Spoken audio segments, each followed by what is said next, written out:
Hello, this is Deacon Pat sitting around the table of St. Joseph, enjoying some pie and some coffee and some friendship with a few people.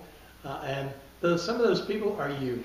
And it's always so nice to be able to come and chat with you and get your opinions and how you feel about various things. You know, today I'd like to talk to you about a subject that is not pleasant, but is very real in our lives as Christian people. A number of years ago, then Bishop Griffin started a program in our diocese called, there for a minute I thought I forgot. I still did forget it. But anyway, it dealt with domestic violence. It was called Calming the Storm. And the storm was domestic violence. It was a very interesting program and one which I became very active in. Domestic violence is a killer. So I ask you, do you know who lives next door to you? Do you know what they're like? Do you know who your children play with and what happens in those families? Domestic violence runs rampant in very, very good families. It's not something that happens in the bottoms of Columbus.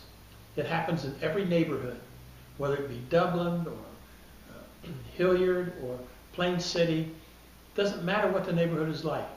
Domestic violence runs rampant. It doesn't matter, it doesn't just run rampant in poor families, it runs rampant in well-to-do families. What we need to do is to be aware of the signs of domestic violence and be ready to help people who are involved in it.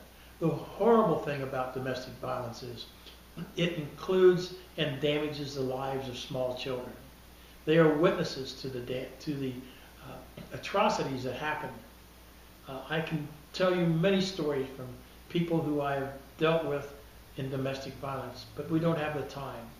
But I would like you to remember one thing, that domestic violence never is good. It never is what God's will for anyone. What are your views of domestic violence, and what do you know, and how do you recognize domestic violence taking on in your friends' families? Let me know what you know and what you think. So until the next time, this is Deacon Pat sitting at the table of St. Joseph enjoying some pie and coffee.